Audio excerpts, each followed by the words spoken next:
श्री अनुराग ठाकुर जी। धन्यवाद अध्यक्ष महोदय।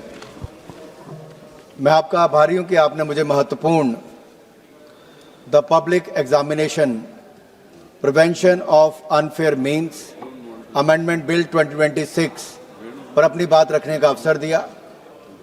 मैं माननीय प्रधानमंत्री नरेंद्र मोदी जी का भी आभारी हूं, जिन्होंने खुले मन से युवाओं की बात को सुना भी और जो 2024 में बिल लाया था उसमें व्यापक सुधार करने के लिए उचित कदम भी उठाए हैं। इसके लिए मैं उनका बहुत बहुत आभार प्रकट करता हूं, धन्यवाद करता हूं।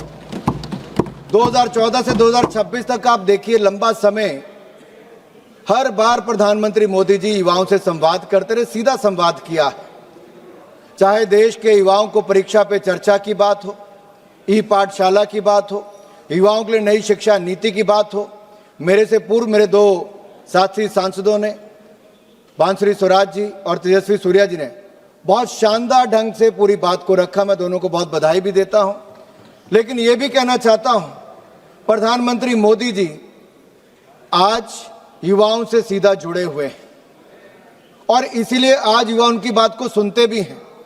रात को 12 बजे अगर रिकॉर्ड करके अपना संदेश वो किसी सोशल मीडिया प्लेटफॉर्म पर डालते हैं तो शायद दुनिया के किसी नेता की किसी मैसेज को इतनी बार नहीं देखा गया होगा। 400 मिलियन व्यूज एक मैसेज को देखने के। ये दिखाता है कि प्रधानमंत्री मोदी जी युवाओं में कितने लोकप्रिय हैं। जब दूसरा वीडियो डाला तो उसमें भी 250 मिलियन से ज्यादा, 270 मिलियन हो गए। आपके कहने से लोकप्रियता खत्म नहीं होगी। लोकप्रियता है तभी तीसरी बार देश के प्रधानमंत्री देश की जनता ने बनाया है।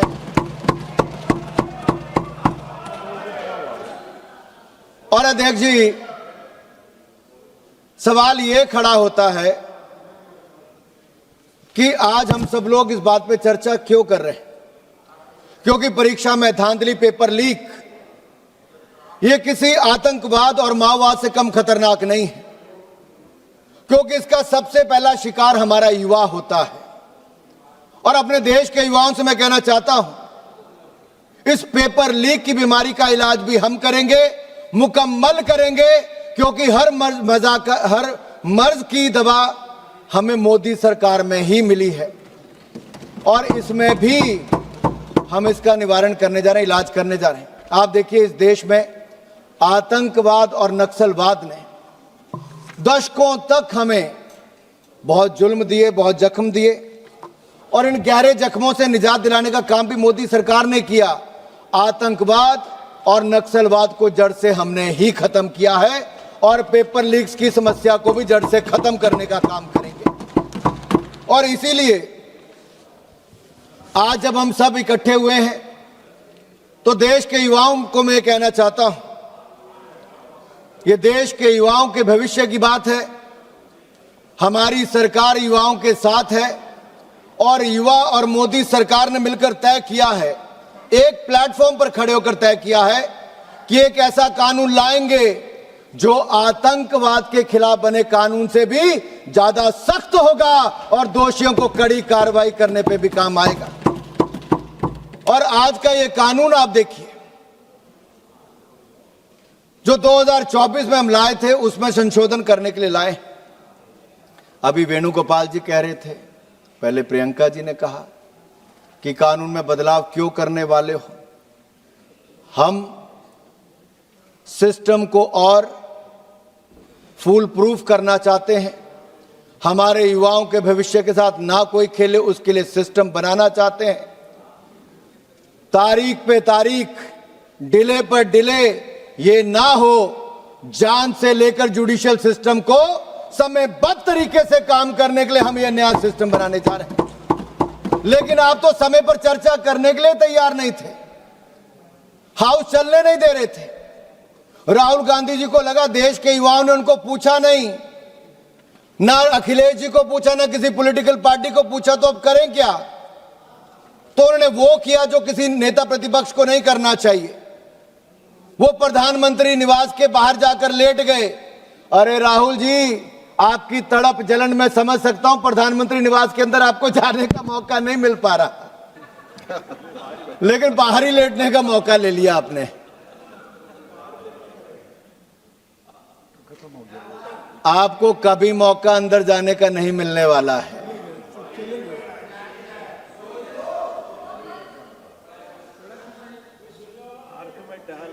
और हालत देखिए साहब क्या थी, हर तरह के प्रयास करके देख लिए, युवा उनकी बात सुनने के लिए तैयार नहीं था। लेकिन युवा ये जानता है कि जब 3 मई को नीट एग्जाम हुआ और उसके 3-4 दिन के अंदर एक खबर आ गई कि कुछ लीक जैसी हुई, तो हमारी सरकार ने 12 मई को उसको निरस्त कर दिया और मात्र 3 दिन के अंदर 15 मई को नया यानी कि री एग्जामिनेशन करने का निर्णय लिया, ताकि युवाओं का 1 साल बर्बाद ना हो। यह हमारी सरकार ने निर्णय लिया। यही नहीं, हमने चंद दिनों के अंदर देश भर में 5400 से 40 से ज्यादा सेंटर्स में नीट एग्जामिनेशन को कराया। दुनिया भर के देशों में 14 सेंटर्स पे करवाया, 13 भाषाओं में करवाया और 21 जून को इसको करवा भी दिया। और मात्र 45 दिनों के अंदर सारा प्रोसेस पूरा करके रिजल्ट भी निकाल दिया। यह युवाओं के प्रति हमारी प्रतिबद्धता थी। हम इनकी तरह दिखावा नहीं करते। मोदी जी ने युवाओं के हित में हर कदम उठाया, आगे भी उठाएंगे। हमारे खिलाड़ी अगर देश के लिए खेलने के लिए किसी देश में दूसरे देश में जा रहे हो तो देश के प्रधानमंत्री उनसे संवाद भी करते हैं, आने के बाद उनका अभिनंदन स्वागत भी करते हैं। आज से पहले किसी प्रधानमंत्री ने नहीं किया। इनके समय 800 करोड़ रुपए का मात्र बजट था खेलों के लिए, हमारे समय 4000 करोड़ का बजट हो गया। इनके समय मात्र 65,000 करोड़ का शिक्षा का बजट था, आज उससे दुगने से ज्यादा 1,40,000 करोड़ का बजट हमने करके दिया। प्रियंका जी, आपके उत्तर दूंगा मैं इसके बाद। किस तरह से कितनी भोली सी शक्ल बना के गुमराह करती, मंद मंद मुस्कुराती हैं, स्पीकर साहब को भी मुस्कुराने के लिए बोलती हैं, गंभीर विषय पर भी अपने पुराने जो इनकी सरकार के कुकर्म थे, जो खराब काम थे, उनको ऐसा पर्दा डालने का प्रयास करते हैं। लेकिन सर, मुझे दुख इस बात का है क्योंकि देश के एक बहुत बड़े वैज्ञानिक, एक बहुत बड़े प्रोफेसर, आईआईटी मद्रास के प्रोफेसर वी कामाकोटी जी के बारे में उन्होंने जो टिप्पणी की। कौन है प्रोफेसर वी कामाकोटी जी? हमारे फॉर्मर चेयरमैन है आर्टिफिशियल इंटेलिजेंस टास्क फोर्स के। आरएसएस से होने का कोई गुनाह नहीं, अगर होंगे भी तो उनको गर्व होना चाहिए इस बात का कि आरएसएस के हैं। आप भी ज्वाइन कर लीजिए, आप भी ज्वाइन कर लीजिए, थोड़े संस्कार आ जाएंगे, थोड़े संस्कार आ जाएंगे, देश के बारे में सोचना शुरू कर देंगे अगर आप आरएसएस का हो जाएंगे तो। आईआईटी मद्रास की फैकल्टी थे 2001 से 2022 तक। पीएचडी डिग्री उनकी कंप्यूटर साइंस और इंजीनियरिंग में है। आपका पूरे परिवार की डिग्रियां भी जोड़ लें तो इनके बराबर नहीं हो पाएंगी। और मैं एक बात और कह दूं, मुझे तो लगता था प्रियंका गांधी जी कुछ अच्छा कहेंगी। उन्होंने कहा ये गौमूत्र के विशेषज्ञ हैं। तो गांधी परिवार की सबसे बड़ी समस्या ये है कि वो भारत की परंपराओं को ना तो समझते हैं और ना ही समझने का प्रयास करते हैं, बल्कि उनका उपहास उड़ाते हैं। जिन पर दुनिया शोध कर रही है, कांग्रेस उन पर तंज कस रही है। देश के प्रतिष्ठित प्रेस्टिजियस जो साइंटिस्ट जो भारतीय ज्ञान परंपरा का अध्ययन करना चाह रहे हैं, कांग्रेस उनका मजाक उड़ाती है। ये हमारी संस्कृति, हमारे समाज और हमारे साइंटिस्ट के साथ सदा कांग्रेस यही करती रही। लेकिन वैज्ञानिक होने का मतलब यह नहीं कि आप अपनी सभ्यता और समाज से कट जाएं, आप अपनी परंपराओं को ना जाने। डॉक्टर कामकोटी जी आधुनिक विज्ञान के शिखर पर है। एक तरफ आर्टिफिशियल इंटेलिजेंस के एक्सपर्ट हो सकते हैं तो दूसरी ओर गौमूत्र पर भी अध्ययन कर सकते हैं, इस पर रोक नहीं है।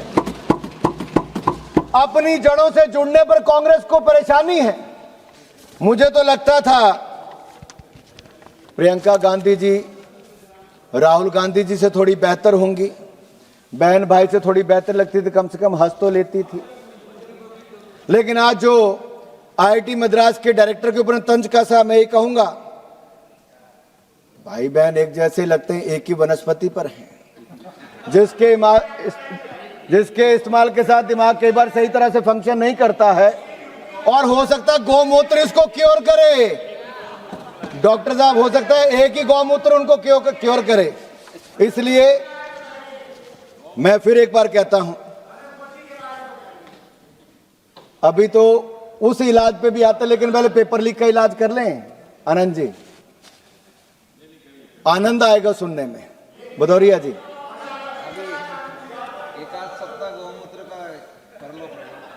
सर मैं इतना ही कहूंगा, ये कहीं रोक नहीं है कि आपको इस बिल लाया हो तो उस पर उसके अमेंडमेंट नहीं ला सकते। ये मोदी सरकार की सोच को बताता है कि जिस तरह की रिफॉर्म्स की आवश्यकता है, हमारी सरकार वो रिफॉर्म्स करेगी जो युवाओं के हित में होगी। और यही नहीं, मैं ये भी कहना चाहता हूं, और आप सारे कागज पेन निकाल कर लिख लीजिए, ये जो हम नया बिल लेकर आए हैं, ये बिल, ये कानून एक नजीर होगा। This will set an example sir. और इसकी मैं पूरा उल्लेख बाद में करने वाला हूं, क्या क्या इसके लाभ होने वाले हैं। लेकिन हमने अब तक क्या क्या किया? एक तो जल्द री एग्जामिनेशन करवाया। प्रियंका जी कह रही थी फेस रिकॉग्निशन। अरे फेस रिकॉग्निशन छोड़िए, हमारी सरकार ने 13 के 13 लोग जो पेपर लीक में शामिल थे, उनकी गिरफ्तारी करवा दी, जेल में सड़ रहे हैं, और उनके खिलाफ फास्ट ट्रैक कोर्ट्स में आज कार्रवाई हो रही है। यही नहीं, नया बिल लेकर हम आगे हैं, और हमने हाई पावर टास्क फोर्स भी बना दी नंदन नीलकनी जी की अध्यक्षता में, जो एग्जाम रिफॉर्म्स करेगी और देश के युवाओं को बेहतर भविष्य बनाने का काम करेगी। मैं इतना ही कहूंगा, जहां तक कांग्रेस ने भी और प्रदर्शन करने वालों में से भी एक दो लोगों ने बात कही कि प्रदर्शन में कुछ गुंडे आ गए थे, इन्होंने कहा फेस रिकॉग्निशन करनी चाहिए। मैं गृह मंत्री जी से आग्रह करता हूं, जो ऐसे लोग जो गुंडे थे, असामाजिक तत्व थे, जो उस आंदोलन को खराब करना चाहते थे, और जो संसद की इस चर्चा में मैं बड़े साफ कह रहा हूं, जो असामाजिक तत्व और गुंडे थे, उनके ऊपर कानून के रूप में कड़ी कार्रवाई होनी ही चाहिए।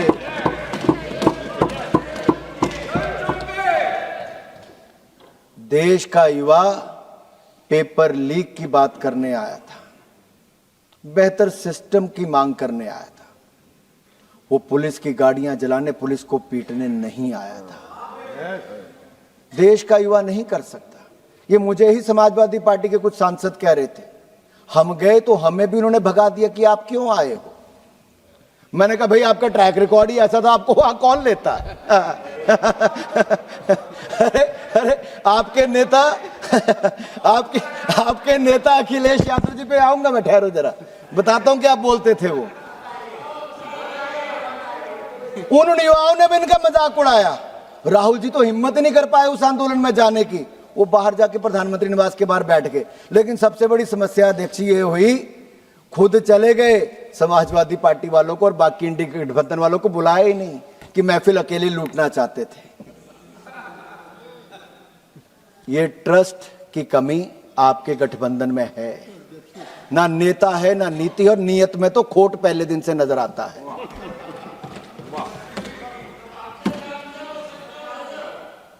लेकिन मैं आपको विश्वास दिलाता हूं, आप जो कह रहे हैं, जो लोग पेपर लीक के अंदर कसूरवार थे, माफिया हैं, उनको मिट्टी में मिलाने का काम नरेंद्र मोदी की सरकार करेगी।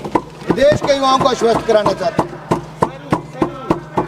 और मैं इसलिए कहता हूं सर, ट्रैक रिकॉर्ड बताता है कि क्या है।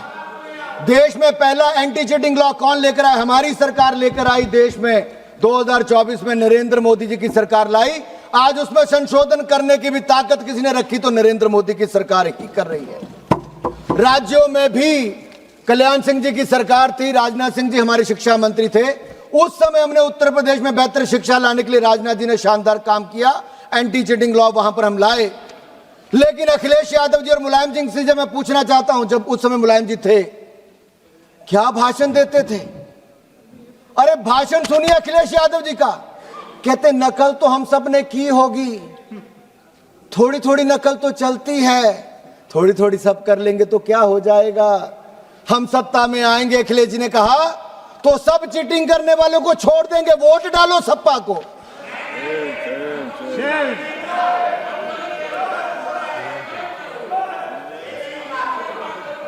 सर ये कुछ कहना चाह रहे हैं सर इनको।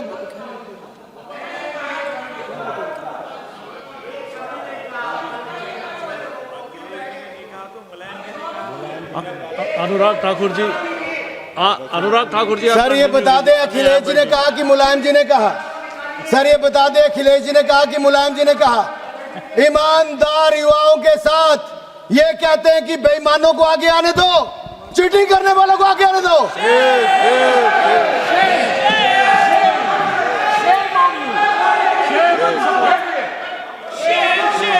सर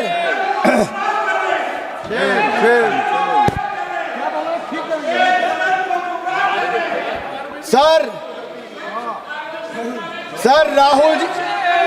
सर राहुल जी और अखिलेश जी के बारे में मैं इतना ही कहना चाहूंगा, खुद मियां फजीहत, दूसरों को नसीहत।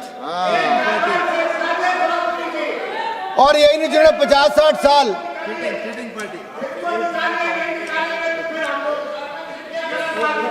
सर ये बता सकते हैं कि अखिलेश जी ने कहा, मुलायम जी ने कहा, सपा के किस नेता ने कहा?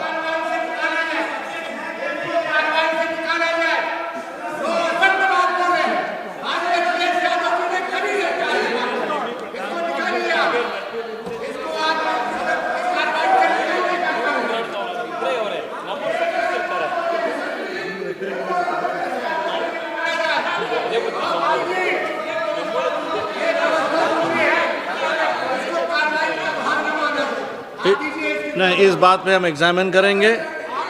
नहीं, हम इस बात पे हम एग्जामिन करेंगे, रिकॉर्ड देखेंगे, उसके बाद में निर्णय लेंगे। स्पीकर साहब के पास जाएगा।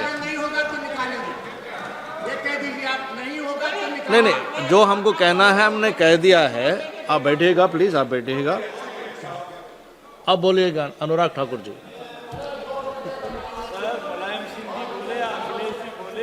अनुराग ठाकुर जी कंटिन्यू प्लीज। सर कभी मैं श्रीमान राहुल गांधी जी, कभी अखिलेश जी को देखता हूं और मुझे एक मुहावरा याद आता है, संगत में गुण आवत है, संगत में गुण जात। अब कौन किसको क्या गुण दे रहा है, क्या ले रहा है, गुण है नहीं है, अब गुण है ये तो मैं जानता नहीं, लेकिन रिकॉर्ड जरूर बताऊंगा कि इनके समय कितने कितने लीकेज हुई और क्या क्या हुआ। एंटी कॉपिंग एक्ट को क्या समाजवादी पार्टी ने खत्म किया था कि नहीं किया था? आनंद भदौरिया जी, किया था नहीं किया था? किया था कि नहीं किया था? हाँ, आप बोले किया था, आप बोले किया था। एक मिनट, आप बोले सर किया था, आप बोले। एक मिनट। नहीं, आनंद भदौरिया जी, एक सेकंड। अनुराग ठाकुर जी, अनुराग ठाकुर जी, माननीय अनुराग ठाकुर जी, नहीं, माननीय अनुराग ठाकुर जी, आप kindly address the chair ji, kindly address the chair ji sir. नहीं, आप बैठिएगा। Honourable chairman sir, honourable chairman sir,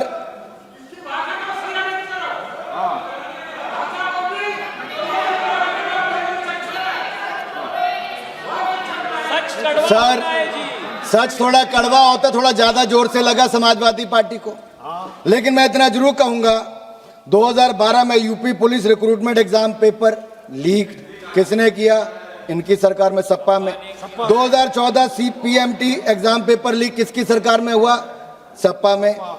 2015 UP civil services exam paper leak किसकी सरकार में हुआ? सपा में। 2015 UP TU BTech exam paper leak किसकी सरकार में हुआ? सपा में। 2016 Uttar Pradesh SSC CPO exam paper leak किसमें हुआ? सपा में। 2016 government polytechnic exam paper leak किसमें हुआ? सपा में। सर हर लीक के पीछे सपाई माइंड था, हर लीक के पीछे सपाई माइंड था।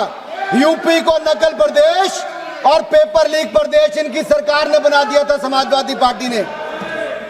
सर यही नहीं, उत्तर प्रदेश लोक सेवा आयोग के अध्यक्ष किसको बनाया गया? डॉक्टर अनिल यादव। क्या हो गया सर? आनंद भदौरिया जी पूछ रहे क्या हो गया? क्या बताते सर अब देश को बताना पड़ेगा क्या हो गया। सर ये हो गया कि उस आयोग में, लोक सेवा आयोग में भर्ती के लिए कम, विवादों के लिए ज्यादा जाना गया, ये हो गया। खराब आंसर्स को आपने ठीक मान लिया, ये हो गया। जो लायक नहीं थे आपने उनको लायक बना दिया, ये हो गया। और लोक सेवा चयन आयोग वो यादव आयोग बना दिया गया, यादव आयोग बना दिया गया। ये गेट के बाहर लग गया सर, यादव आयोग हो गया सर। सर अब तो एसडीएम और बाकी सब जो ऐसे चुने गए। सर ये क्या तरीका सर? सर मैं ऑथेंटिकेट करता हूँ। बोलने नहीं, उनको बोलने दो सर। देखिए, एक मिनट रुकिए। यस सर सवाल ये है, इन्होंने प्रतिभाशाली युवाओं की चिंता नहीं की। जाति विशेष को होने के ऊपर इनके ऊपर एक ऐसा धब्बा लगा। सर आज ये युवाओं की बात करते हैं, वह जाति के ऊपर बांटने का काम करते हैं। ये ईमानदार होनहार छात्रों के साथ न्याय नहीं करते रहे, उनका हक छीनने का काम अखिलेश यादव और उनकी सरकार ने किया। सर सत्ता का दुरुपयोग किया गया और सर कोर्ट ने उस चेयरमैन डॉक्टर अनिल यादव को हटाया कि नहीं हटाया? समाजवादी पार्टी इसका जवाब दे सर। हटाया गया सर उनको? आज युवाओं के हित की बात करते तब युवाओं के हित कहाँ थे तब युवाओं के हित? सर क्या ये वापिस आने की बात करेंगे तो फिर नकल करवाएंगे, फिर पेपर लीक करवाएंगे, फिर लोक आयोग को एक जाति का आयोग बना कर देंगे। सर ऐसा कैसे चलेगा सर? सर ये तरीका गलत। देखिए सर एक सेकेंड, मैं जो बोल रहा हूँ आप सुनिए, मैं जो बोल रहा हूँ आप सुनिए। आप वापस जाइए, मैं आपको बता रहा हूँ। नहीं आप जाइए, मैं बता रहा हूँ, आपकी बात बता रहा हूँ, मैं आपकी बात बता रहा हूँ। वापस जाइए, आप वापस जाइए, मैं बोल रहा हूँ। आप चलिए, अपनी सीट पे चलिए, मैं बोल रहा हूँ। अदरवाइज मैं आपको आंसर नहीं दे पाऊंगा। अब अपनी जगह पे चाहिए, अपने जगह पे जाइए। एक सेकेंड।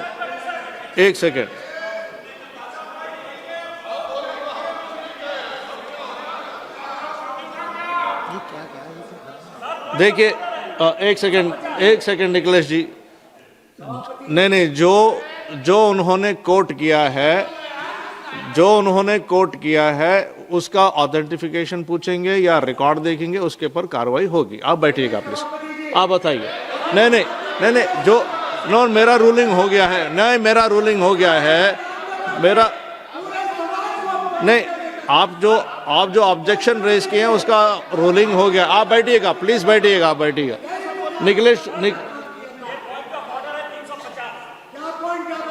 300 बताइए सर कि स्पीकर ने जिस वक्ता को बोलने की इजाजत दी है वही वक्ता बोलेगा, कोई दूसरा उसको डिस्टर्ब नहीं कर सकता है। कोई यदि दूसरा डिस्टर्ब करेगा तो यह हाउस के नियम के खिलाफ। ये हाउस का नियम जो है सबों ने बनाया है सर, और समाजवादी पार्टी उसको तोड़ रही है सर। वो केवल ऑथेंटिकेट करने के लिए कह सकती है and he is ready to authenticate. नहीं बोलिए आनंद भदौरिया जी। देखिए आनंद भदौरिया जी, मैं आपको मौका दे रहा हूँ। मैंने ऑलरेडी मैंने रूलिंग दे चुका हूँ कि वो ऑथेंटिफिकेट करेंगे। ऑथेंटिफिकेट करने के बाद यानी तो हम रिकॉर्ड वेरीफाई करेंगे। अगर आप पॉइंट ऑफ ऑर्डर रेस करना चाहते हैं तो आप पॉइंट ऑफ ऑर्डर रेस कर सकते हैं। पॉइंट ऑफ ऑर्डर है क्या? आप पॉइंट ऑफ ऑर्डर रेस कर रहे क्या? रूल नंबर नहीं होगा सर। नहीं है ना? नहीं है तो मैंने जवाब दे दिया।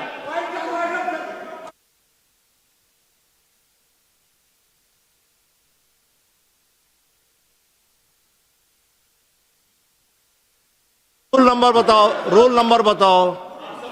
बताओ। नहीं है तो ठीक है। अनुराग ठाकुर जी आप बोलिए। नहीं आप बैठिएगा प्लीज। नहीं अभी नहीं होगा। माननीय सभापति जी, ये समाजवादी पार्टी है, ना वहां पे रूल मानते थे ना यहाँ रूल बनाते हैं। ये रूल तोड़ने वालों में से बना। सर मैं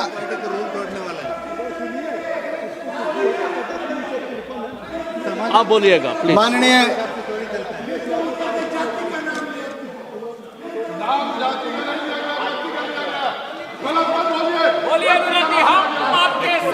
सर संजय जी बोलने दीजिए ना, मेरा सारा टाइम जा रहा है मेरा।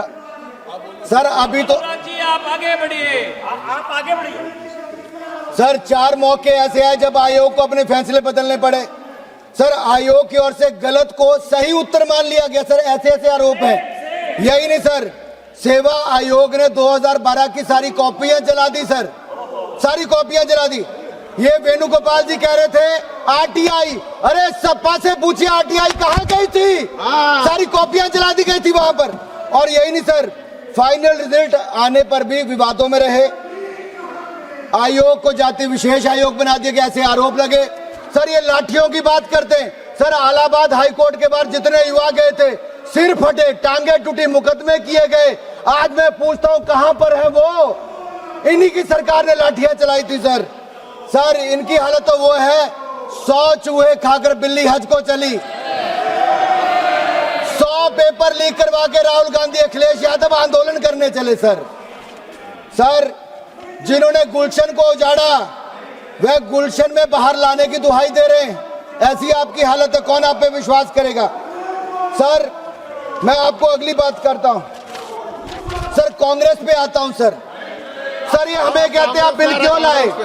सर 1986 में एजुकेशन पॉलिसी राजीव गांधी जी लेकर आए, लेकिन उस एजुकेशन पॉलिसी में था कि एक सेंट्रल एग्जामिनेशन करवाया जाएगा। सर वो सेंट्रल एग्जामिनेशन की सोच राजीव गांधी की थी, लेकिन पूरी राहुल गांधी जी, सोनिया गांधी ने भी कभी पूरी नहीं की सर। सर मैं ये पूछना चाहता हूं, एक समान परीक्षा करवाने की जो सोच थी इनकी, वो एक समान परीक्षा 1986 में सोची थी और उसके बाद उसका पर्याप्त समन्वय स्थापित नहीं हो पाया सर राज्यों के साथ। 1992 में नरसिम्हा राव जी की सरकार आई, जो कांग्रेस ने और सोनिया गांधी जी ने कभी अपनी मानी नहीं। उन्होंने भी उसके ऊपर एक्शन प्रोग्राम लाया, लेकिन वो भी पूरी तरह से कागजों पर रह गया, कभी लागू नहीं हुआ। फिर एक रिमोट कंट्रोल की सरकार आई सर, याद है 2004 से 14 में एक रिमोट कंट्रोल की सरकार थी। वो 7 नंबर से नहीं 10 नंबर से चलती थी, क्योंकि राजीव गांधी जी ने सोचा था सेंट्रलाइज टेस्ट हो, उसको उस सरकार ने पूरा नहीं होने दिया। जब कपिल सिब्बल जी 1 नेशन 1 टेस्ट की सोच लेकर आए, तो उस समय इन्होंने वो भी नहीं होने दिया। 2.5 साल से अधिक तक उसमें खींचतान चली और योजना अस्तित्व में नहीं आई। मूल प्रस्ताव कहीं और ज्यादा कमजोर हो गया सर इन्होंने केवल नीतियां घोषित की, परंतु राजनीतिक इच्छा शक्ति नहीं दिखाई सर, ना संस्थागत सहमति बनाई।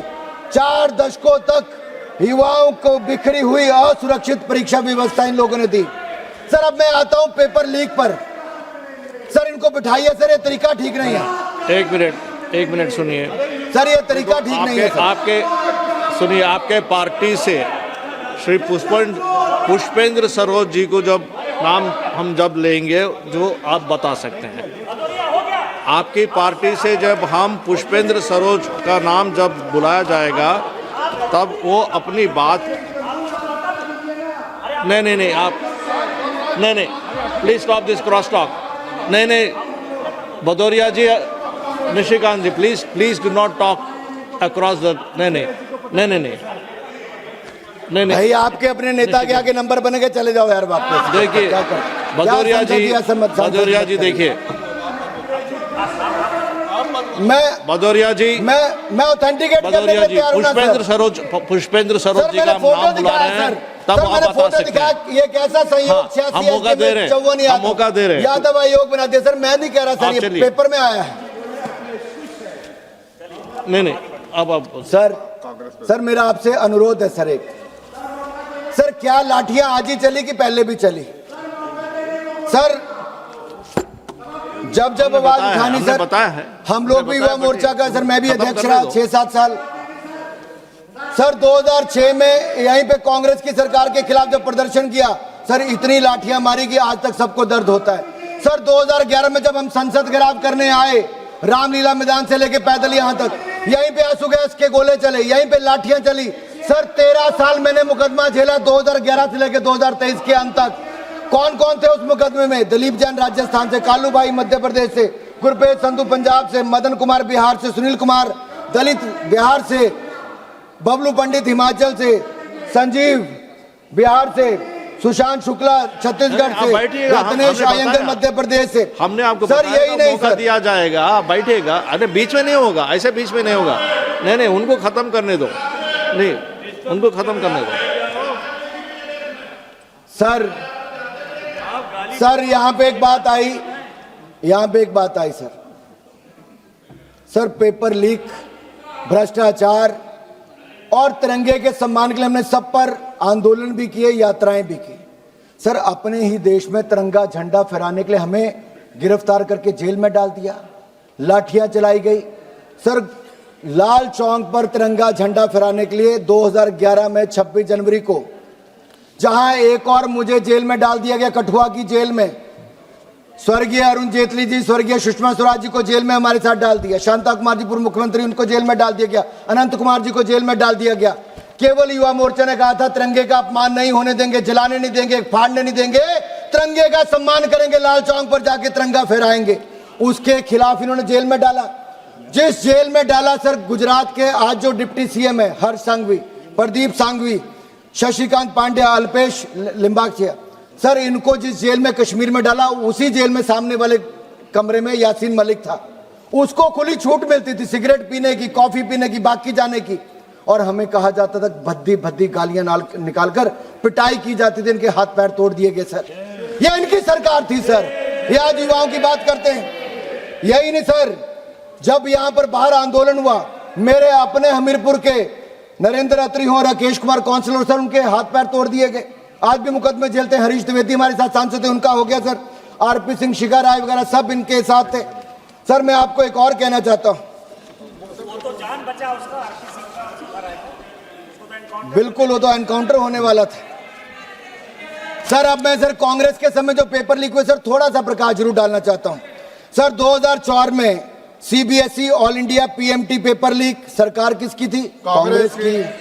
2006 CBSE class 12 accountancy paper leak सरकार किसकी थी? कांग्रेस के। 2006 AIIMS post graduate MBBS paper leak सरकार किसकी थी? कांग्रेस के। 2007 AIEEE paper leak all India engineering paper leak सरकार किसकी थी? कांग्रेस की। 2007 CBSE class 12 accountancy paper leak सरकार किसकी थी? कांग्रेस की। 2007 आईसीआई सीपीटी पेपर लीक सरकार किसकी थी? कांग्रेस की। 2008 पीएमटी पेपर लीक सरकार किसकी थी? कांग्रेस की। 2009 common law admission test paper leak सरकार किसकी थी? कांग्रेस की। 2009 railway recruitment board paper leak सरकार किसकी थी? कांग्रेस की। 2009 हरियाणा पेपर लीक सरकार किसकी थी? कांग्रेस की। 2011 एआईई पेपर लीक सरकार किसकी थी? कांग्रेस की। 2012 एम्स एमबीबीएस पेपर लीक सरकार किसकी थी? कांग्रेस की। 2012 JK medical entrance exam paper leak सरकार किसकी थी? कांग्रेस की। 2012 Mumbai university exam paper leak सरकार किसकी थी? कांग्रेस की। 2012 railway group D paper leak सरकार किसकी थी? कांग्रेस की। 2013 Maharashtra high secondary certificate exam paper leak सरकार किसकी थी? कांग्रेस की। 2013 Rajasthan administrative services paper leak सरकार किसकी थी? कांग्रेस की। 2013 कर्नाटका पीयूसी पेपर लीक सरकार किसकी थी? कांग्रेस की। 2013 एसएससी सीजीएल पेपर लीक सरकार किसकी थी? कांग्रेस की। 2014 CBSE class 12 economics paper leak सरकार किसकी थी? कांग्रेस की। 2014 CBSE class 10 math paper leak सरकार किसकी थी? कांग्रेस की। REET exam leak 2021 paper leak सरकार किसकी थी? कांग्रेस की। 2022 एसएससी सीजीएल पेपर लीक सरकार किसकी थी? कांग्रेस बड़ा की। है तो आप ले कर दीजिएगा। क्या सर? सर अभी तो सर कितने पढ़ने सर पड़ेंगे अभी तो मैं आप ले कर दीजिए। सर अभी मैं केंद्र का बता रहा हूं। अभी मैं राजस्थान की बात करूं तो 5 साल में 19 एग्जाम हुए, जिनमें से 17 पेपर लीक हुए। 17 पेपर लीक हुए। पढ़ा दूं सर, गिनवा दूं? नहीं, आप कंक्लूड कीजिएगा प्लीज। नहीं सर, गिनवाना तो पड़ेगा सर, रिकॉर्ड पे आ जाए। नहीं, आप नंबर बोल दीजिए, संख्या बोल दीजिए और आगे चलिए। अरे sir, she wants to, you don't believe it, I am authenticating it.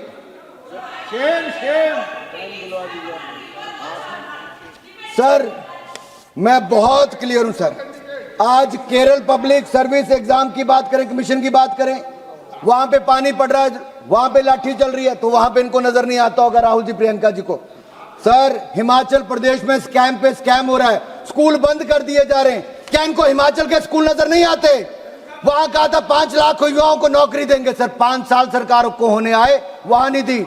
तनख्वाह देनी बंद हिमाचल प्रदेश में कर दी, काट के अधिकारियों को तनख्वाह दी जाती है, प्रदेश को कर्जे में डुबा दिया। सर, ये बात करते हैं घोटालों की। सर, मैं इतना ही कहूंगा, आप बिल पे आ जाइए प्लीज। सर मैं बिल पे आ रहा हूँ। अरे बिल का ही हिस्सा है सर, ये बिल ही है, यही तो है सर। बिल का क्यों बता रहा हूँ सर, ये क्यों करना पड़ा सर? ये बिल सर, है। एग्जाम रिफॉर्म्स क्यों चाहिए सर, इसलिए बता रहा हूँ।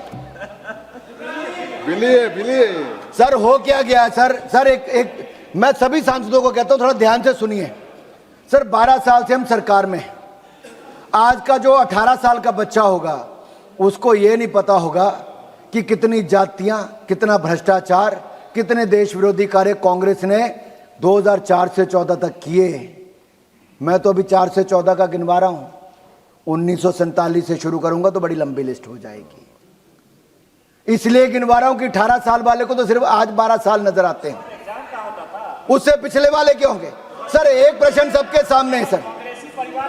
सर, हम आज हम फेलियर की बात करते हैं। सर, मेरा एक सवाल यह भी है, क्या हमने शिक्षा व्यवस्था में कुछ ऐसे बदलाव किए जिसमें बच्चों को इस एग्जाम के आने से पहले फेलियर कभी नजर नहीं आता? पहले उनको 5वीं में, 8वीं में, 10वीं में जिस तरह से एक एग्जाम का प्रेशर आता था, बोलते थे कमियां हैं, इसको ठीक कर लो। अब वो इस एग्जाम से पहले वो तो प्रेशर आता ही नहीं है, नीट के पहले। वो तो कांग्रेस खानदान ये सर एक सोचने वाली बात है। हम उसको 12वीं तक जाने देते, फिर कहते अब सोचो क्या होगा।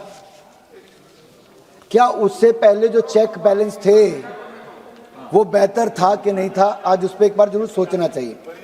सर, एक जो आपने कहा सर एनटीए क्या है सर, पहले क्या था, सीबीएसई एग्जाम कराता था 1980 से लेकर 2017 तक, और 15% सीटें सरकारी कोटे की उसको देश भर में मिलती थी, बाकी राज्य अपने एग्जाम करवाते थे। ये तमिलनाडु के कुछ लोग भी, हमारे मित्र सांसद, कहते कि नहीं मत करवाइए सेंट्रल एग्जाम, क्योंकि सबको इंटरेस्ट, हमें पता है सबके क्या क्या थे।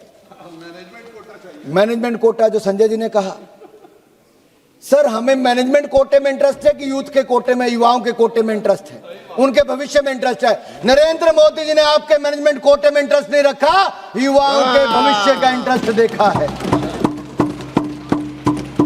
अलग अलग राज्य में जाकर टेस्ट देने पड़ते, अलग अलग तरीकों में जाकर देने पड़ते थे। सर, एनटीए को बनाया गया, उनकी क्षमता को भी बढ़ाया गया। 2024 में जब 22 जून को इसरो चेयरमैन डॉक्टर राधाकृष्णन जी की अध्यक्षता में कमेटी बनी, तो उसने क्या कहा सर? उसने 21 अक्टूबर को अपनी रिपोर्ट दी। उन्होंने कहा डीजी अपॉइंट करिए सेक्रेटरी के लेवल पे गवर्नमेंट ऑफ इंडिया के, 2 एडीजी करिए, 16 नई पोस्ट डायरेक्टर और ज्वाइंट डायरेक्टर की करिए। हमने की सर। उन्होंने कहा सेंटर्स को बढ़ाइए, हमने कितने बढ़ाए सर? 2019 से 2026 के बीच में नीट आयोजित करने वाले जो करते हैं, टेस्ट करते हैं, उनके सेंटर 154 से बढ़ाकर 550 सेंटर हमने कर दिए सर। हमने परीक्षा केंद्र जो है, ये शहर इतने कर दिए, 154 से 550 शहरों में आज टेस्ट होते हैं। सेंटर्स 2546 से बढ़ाकर 5440 सेंटर, दुगने से ज्यादा कर दिए। आज सरकारी संस्थानों में 99% परीक्षण केंद्र है सर। यही नहीं सर, हमने ये जो री एग्जामिनेशन किया, ये फुल प्रूफ कैसे था? जयप्रकाश जी जरा ध्यान से सुनिए।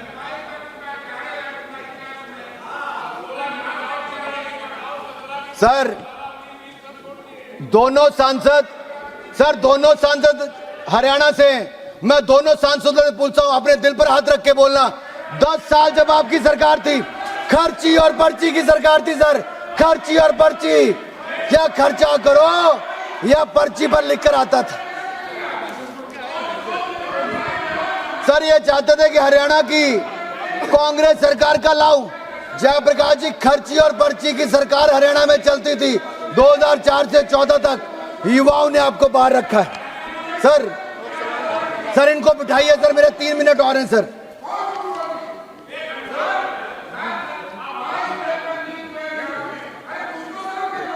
नहीं, आपका जब मौका आएगा, आपका मौका आएगा उस समय बोलिएगा, अभी नहीं। आपका जब मौका आएगा, आपको मौका दिया जाएगा, उस समय बोलिए ना, अभी नहीं। आपका जब मौका दिया जाएगा उस समय आप बैठिएगा, प्लीज आप बैठिएगा, please sit down, please sit down, yes. नहीं, आप बैठिएगा सर आप बैठिए प्लीज। माननीय सभापति जी, इससे बड़ी शर्म की क्या बात होगी और बेशर्मी क्या होगी। कांग्रेस के सांसद जो जिस राज्य से आते हैं, जहां हरियाणा की खर्ची पर्ची की सरकार की मैंने बात की, वो आरोप आपकी सरकार पर प्रदेश के युवाओं ने लगाए और आप बेशर्मी के साथ यहाँ खड़े होकर कहते हो, अरे आपने ध्यान दिया होता तो ऐसा नहीं हुआ होता। Anurag Thakur ji, please kindly address the chair. माननीय सभापति जी, ये जो री एग्जामिनेशन हुआ सर, इसके लिए व्यापक स्तर पर सर अब तक की सबसे व्यापक और बहुस्तरीय सुरक्षा की व्यवस्था की गई सर। युद्ध स्तर पर काम किया गया सर। 2 महीने से कम में री एग्जामिनेशन नीट किसी ने करवाया तो नरेंद्र मोदी जी की सरकार ने सफल करवाया है सर। इसमें 2500 केंद्रों से बढ़ाकर 5440 केंद्रों पे करवाया। दुनिया के देशों में 14 शहरों में करवाया और सर 13 भाषाओं में करवाया। यही नहीं सर 1,38,000 सीसीटीवी कैमरा लगाए गए और 48,448 बायोमेट्रिक वेरिफिकेशन पर्सनल की तैनाती की गई। 38,795 फ्रिस्किंग स्टाफ की नियुक्ति की गई। 51,311 सिग्नल चैम्बर स्थापित किए गए। 6,700 फिजिकल ऑब्जर्वर्स की तैनाती की गई। 100 से अधिक वर्चुअल ऑब्जर्वर्स केंद्रीय स्तर पर लाइव सीसीटीवी कैमरेज को देख रहे थे। मॉक ड्रिल की गई। जिला स्तर पर और राज्य स्तर पर कोऑर्डिनेशन कमेटी से मीटिंग की गई। पेयजल, ओआरएस, एम्बुलेंस की सुविधा की गई। शेड बनाए गए ताकि धूप में खड़ा ना होना पड़े। एक एक बात की चिंता माता पिता से लेकर विद्यार्थी की किसने की तो नरेंद्र मोदी की सरकार ने की। और सर रिजल्ट मात्र 25-27 दिनों में ले आए सर। और रिजल्ट आया क्या sir? Record 11,21,000 students under graduate के मेडिकल, डेंटल और आयुष जैसी सेवाओं में उत्तीर्ण हुए सर, क्वालिफाई हुए सर हमने कोई शुल्क नहीं लिया, वापस पुराना शुल्क भी वापस कर दिया। ओएमआर शीट को ढंग से भरे तो 15 मिनट फालतू भी दिए। रफ शीट भी उपलब्ध करवाई गई। सर एक सवाल ये खड़ा होता है सर एग्जाम रिफॉर्म पे तो Nandan please conclude sir, kindly conclude. Sir I'll take last 3 minutes, but please tell them not to disturb, sir. Sir, I'll take 1.5 minutes on the bill. What are the provisions of the bill, and also what is the education reforms under the Modi government, sir? Just 3 minutes, sir. Okay. Meanwhile, sir, इनको बोलिए टोके ना, sir. Just 1 second. Honorable Minister would like to make any announcement. Arjun, आप बोलना चाह रहे हैं? हाँ.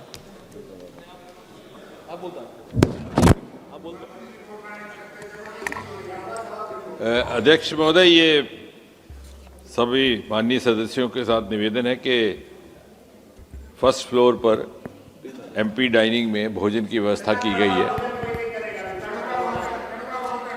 वो जिसको भूख लगी है वो करे, जो अगर आप भूखे नहीं है तो नहीं भी करे, उसमें कोई दिक्कत नहीं है, अपनी पाचन क्रिया के हिसाब से। लेकिन हमारी तरफ से क्योंकि एक ऐसे सुझाव आया था कि चूंकि देर तक बैठना है तो उसकी व्यवस्था विभाग की ओर से ऊपर कर दी। धन्यवाद सर।